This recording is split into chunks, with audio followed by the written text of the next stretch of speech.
श्री शिवाय नमस्तुभ्यम। हर हर महादेव। आज की वीडियो में हम लोग जानेंगे रजस्वला धर्म में हमें कोई भी पूजा पाठ या नियम कैसे करना चाहिए। अगर आप किसी माघ महीने का या कार्तिक महीने का स्नान करते हैं, चैत्र महीने का स्नान करते हैं, तो वो सब आप पूरे महीने का जो प्रण लेते हैं वो कैसे पूरा करेंगे। तो आज हम जानेंगे पंडित प्रदीप। वीडियो स्टार्ट करने से पहले आप सभी से एक निवेदन करती हूँ कि आप इस चैनल को सब्सक्राइब कर लीजिएगा, साथ ही बेल आइकन को ऑल पर क्लिक कर दीजिएगा और ऐसी ही अच्छी अच्छी वीडियोज आपको मिलती रहेंगी। तो चलिए आज हम पंडित जी से जानेंगे कि रजस्वला धर्म के दौरान आपको पूजा पाठ के नियम कैसे लेने चाहिए। बहुत अच्छे से सुनना मेरी माताओं। कई माताओं के मन में संशय होता है कि हम एक महीने का व्रत धारण करते हैं और उस बीच में रजस्वला धर्म आ जाता है। वो रजस्वला धर्म आता है तो हमारे महीने भर का नियम का क्या होता है। इस प्रसंग को थोड़ा ध्यान से सुनना। बार बार ये प्रसंग नहीं मिलेगा और पहले भी कथाओं में ये प्रसंग नहीं आया। आज लीकन गांव की हरिहर्ष महापुराण में ये प्रसंग आया है। तो जितने लोग आस्था पर सुन रहे हैं, जितने फेसबुक यूट्यूब पर सुन रहे हैं, इस प्रसंग को थोड़ा ध्यान से सुनना मेरी माता।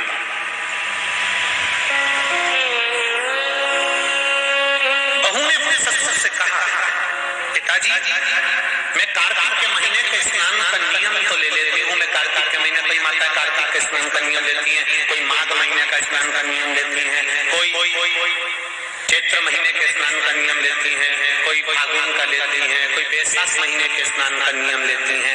कई माताओं की आदत रहती है, कई पुरुषों की आदत रहती है कि मैं एक महीने तक कार्तिक का स्नान करूं, पर वो कार्तिक के स्नान में कुछ दिन ऐसे आ जाते हैं कि उसमें रजस्वला धर्म आ जाता है। अब वो रजो धर्म आ गया, रजस्वला धर्म आ गया, तो उस बीच में उसका नियम पूरा हुआ कि नहीं। उस बीच में वो 5-7 दिन जो स्नान के लिए नहीं गई, पूजन नहीं करी, तुलसी को जल नहीं चढ़ाया, शालिग्राम जी का पूजन या ठाकुर जी का श्रृंगार नहीं कर पाई, तुलसा महारानी का गीत नहीं गा पाई, तुलसी जी का गीत नहीं लगा पाई, तो उसको कार्तिक के महीने का, क्योंकि ये रजस्वला धर्म तो प्रत्येक महीने आना है नारी के लिए। रजो धर्म तो हर महीने प्राप्त होना, तो हर महीने अगर रजो धर्म आना है तो कार्तिक महीने का फिर नियम पूरा कैसे हुआ, फिर नारी का नियम कैसे पूरा होगा। फिर नारी तो फिर नियम टूट गया, नियम टूट गया तो उसको कोई फल नहीं मिला। तो बहू ने अपने ससुर से कहा, एक साहूकार की बहू ने कहा, ससुर जी मेरे मन के संशय को मिटा दो, मैं कार्तिक का स्नान करना चाहती हूँ और उस कार्तिक के स्नान में सबसे बड़ी अगर विघ्नता आती है तो मेरे 7 दिन 5 दिन जो रजो धर्म के जाएंगे, वो रजो धर्म में मेरा नियम टूट जाएगा। उस नियम को पूरा कैसे किया,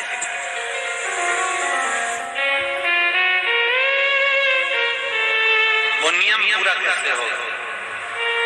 कार्तिक के महीने का स्नान करने वाले जरा ध्यान देंगे, चाहे बैसाख स्नान करें, चाहे माघ का स्नान करें, मेरी माताओं का रजो धर्म 7 दिन 1 महीने के अंदर आ ही जाता है। और आया नियम टूटा, उस नियम को पूर्ण कैसे करें।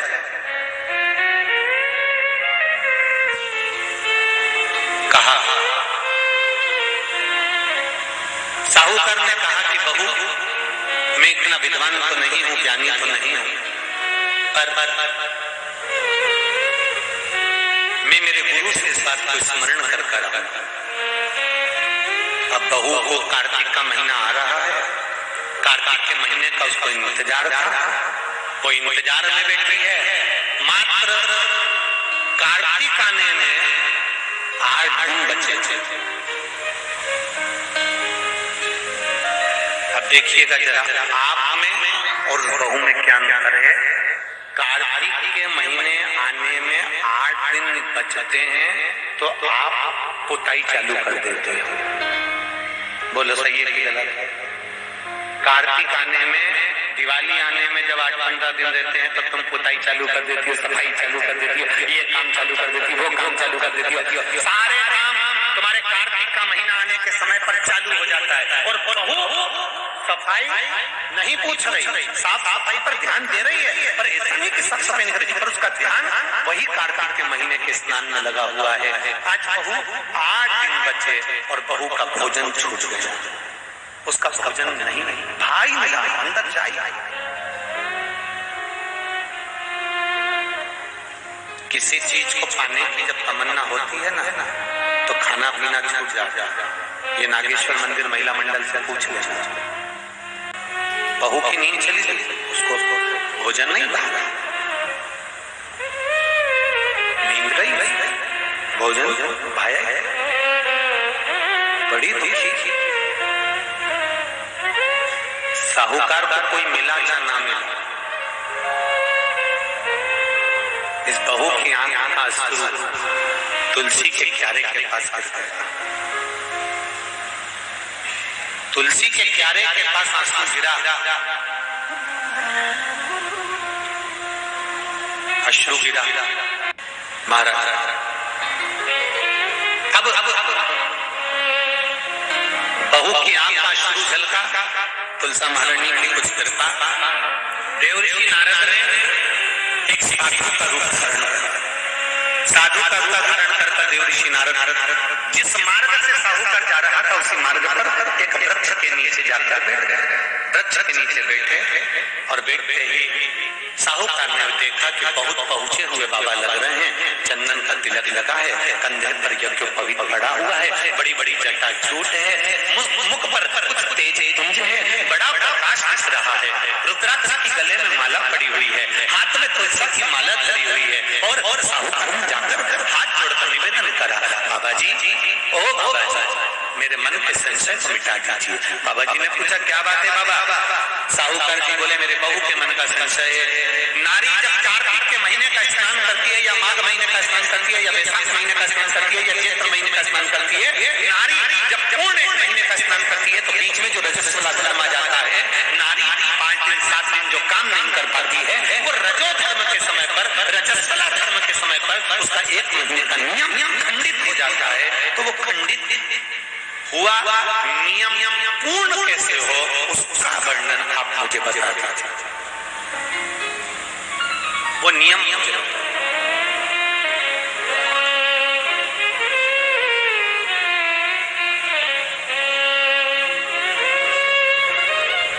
संत के रूप में बैठे हुए देवऋषि नारद श्रीमन नारायण, श्रीमन श्रीमन 7 बार देवऋषि नारद ने नारायण नारायण नारायण नारायण कहा। कहने पर देवऋषि नारद ने बोला, सुनो साहूकार जी, सुबह के समय पर जब आपकी बहू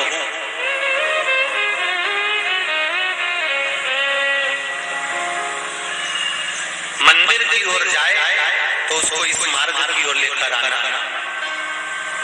मैं आपको ज्ञान उपदेश दूंगा और वो ज्ञान उपदेश आप बहू को श्रेष्ठ दे पाए ना दे पाए, वो बहू सम्मुख में बैठकर सुनेगी तो उसको प्राप्त होगा। ये देखो वही कथा आ गई। आप खाओगे आपका पेट भराएगा, आप सुनोगे आपका कल्याण होगा। बेटों बेटियों को लेकर आओ, बहुओं को लेकर आओ, बच्चों को लेकर आओ, उनके सुनने से उनका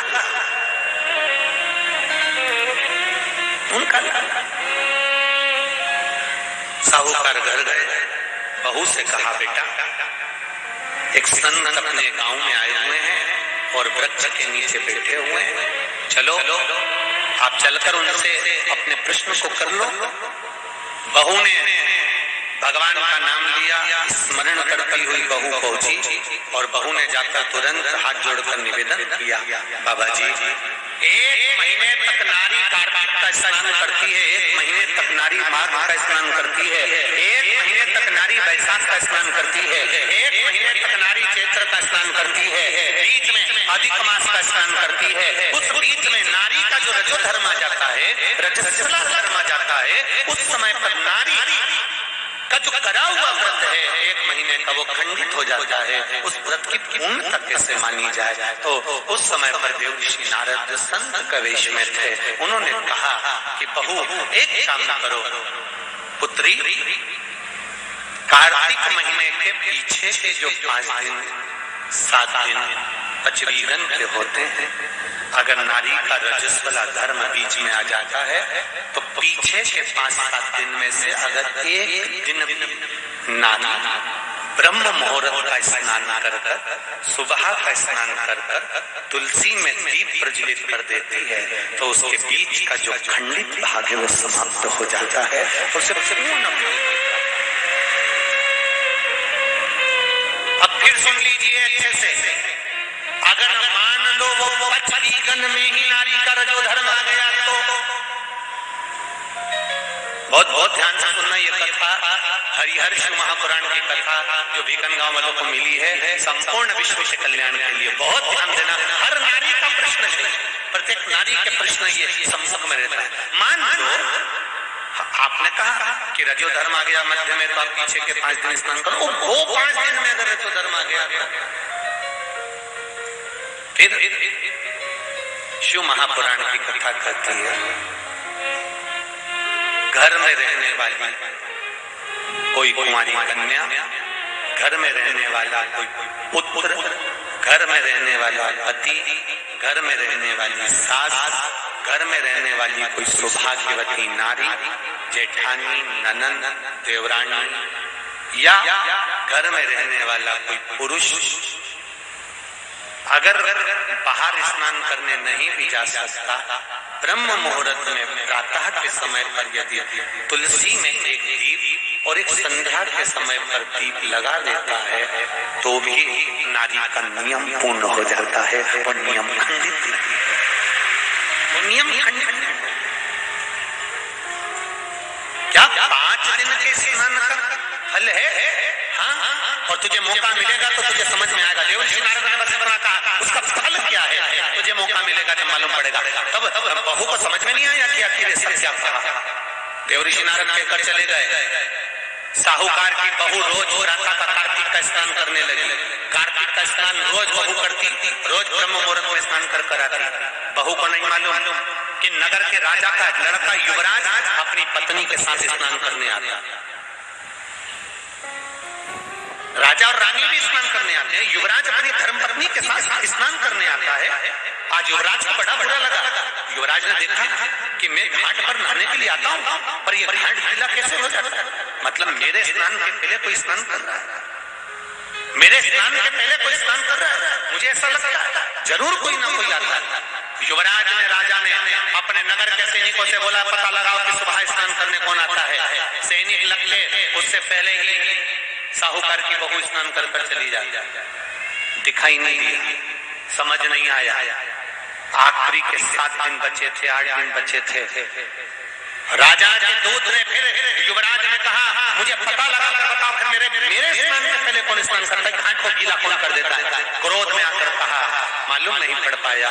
एक दिन रानी को, इस साहूकार की बहू को मालूम पड़ा कि युवराज मेरा पता कर रहा है, मेरा पीछा कर रहा है। तो बहू ने तुरंत सुबह जल्दी स्नान करा और भागी। भागते समय उसके गले की माला और पांव की एक मोजड़ी छूट गई। माला और मोजड़ी छूट गई। माला मोजड़ी छूटी, चली। राजा को वो माला मोजड़ी मिल गई। उसने मन में विचार करा मोजड़ी इतनी सुंदर, माला इतनी सुंदर, तो जो इसको पहनती होगी वो कितनी सुंदर होगी। राजा ने अपने दूतों से कहा जाओ जिसकी ये मोजड़ी और माला है इतनी सुंदर है तो वह नारी कितनी सुंदर होगी, उसको 5 रात्रि मेरे पास में लेकर आ। उसको मैं 5 रात्रि अपने यहाँ रखूंगा। शब्द सुना, खबर पूरे गांव में लग गई। साहूकार की बहू के कानों में भी शब्द पहुंच गया। कार्तिक का महीना चल रहा था तो बहू ने भी कह दिया मैं राजा के यहाँ पर 5 रात्रि रहने को तैयार हूं, पर शर्त मेरी है ब्रह्म मुहूर्त का स्नान करते हुए अगर राजा मेरे को मुख देख लेगा तो मैं उसके यहाँ रह लूंगी। सुबह का कार्तिक का स्नान कर कर जब मैं निकल रही हूँ और राजा का पुत्र मुझे देख ले तो मैं रहने को तैयार हूँ, नहीं तो मैं नहीं रह सकती। राजा ने भी एक पक्षी जो पाला हुआ पक्षी था उस पक्षी को पेड़ पर बिठा दिया और कहा जैसे ही रानी स्नान करने आए उसी समय पर तू बोल देना, मैं दौड़ कर जाऊंगा और इस रानी इस साहूकारनी महात्मा का दर्शन कर लूंगा। जब साहूकारनी सुबह के समय पर स्नान करने चली तो देहली पर द्वार को छोड़ते समय प्रणाम करते हुए कहती है, हमारे भारत की सभ्यता, भारत की भूमि की संस्कृति, पहले की माताएं जब मायके से ससुराल जाती थी या ससुराल से मायके आती थी तो जिस टांगे में, जिस गाड़ी में, जिस बस में, जिस टैक्सी में भी बैठती थी उसके भी पांव पड़ती थी, उसको भी प्रणाम करती थी। बोलो नी जीजिए सही है कि गलत है? ये भारत की सभ्यता है, ये भारत का संस्कार है, ये भारत की भूमि की मर्यादा है। जिस भूमि पर से जा रही, ससुराल से मायके जाएगी तो जिस बस में जाती थी उसके पांव पड़ती थी, बैलगाड़ी में जाए, टांगा गाड़ी में जाए, घोड़ा गाड़ी में जाए, उसके पांव पड़ती थी। घर से निकलते समय प्रणाम कर जाती। उसने अपने द्वार को प्रणाम किया और द्वार प्रणाम कर जा रही है और कहती हुई जा रही है, हे तुलसा महारानी, हे गंगा मैया, हे दामोदर भगवान, ऐसी कृपा करना मैं स्नान कर जाऊं तो राजा के लड़का नींद में भरचक सो जाए, ऐसी कृपा कर देना। तोता बोलता रहा, राजा का लड़का सोता रहा। पहला दिन निकल गया। दूसरे दिन राजा के लड़के के मन में प्रश्न आया कि मैं तोते से पूछूं, क्यों रे तोता, क्या बोल साहूकार की बहू नहीं आई स्नान करके गई तो मैं जग नहीं पाया। उसने विचार करा, कुछ ऐसा काम करता हूँ, पुड़िया में लेकर बैठ गया मिर्ची, रात्रि को डाल ली आंख में, रात भर नींद नहीं आएगी। साहूकारनी फिर चली, द्वार को छोड़कर प्रणाम करा, दरवाजे को प्रणाम कर द्वार को पूजन कर जब प्रणाम कर चली तो निवेदन कर चली, हे द्वार देवता, राजा के लड़के को सुला देना। ये स्कंद पुराण की बात शिव महापुराण में भी लिखी गई। पशुपति व्रत में एक नियम है, जब मंदिर में दिया लगाकर जाते हो तो घर के दरवाजे के राइट सीधे हाथ पर दिया लगाते हो। बोलो सही है?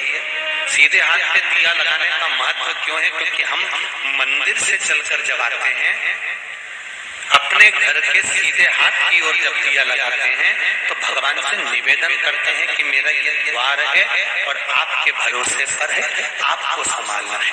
दूसरे दिन उसने मिर्ची डाली राजकुमार ने, तो भी उसकी नींद लग गई। तीसरे दिन उसने अपने शरीर पर कट लगा लिया, किसकी जलन होगी तो नींद नहीं आएगी, मालूम पड़े तो भी नींद आ गई। चौथे दिन उसने आगी जलाकर बैठ गया तो भी नींद आ गई।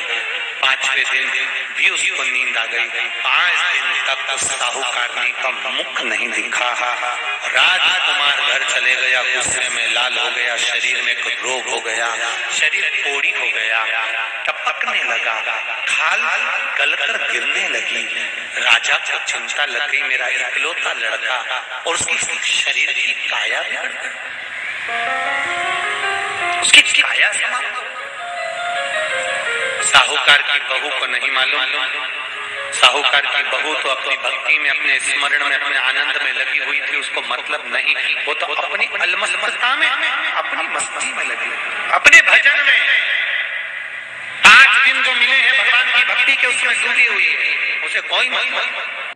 तुलसा जी का आराधना करे, तुलसी जी का पूजन करे, तुलसी जी का स्मरण करे।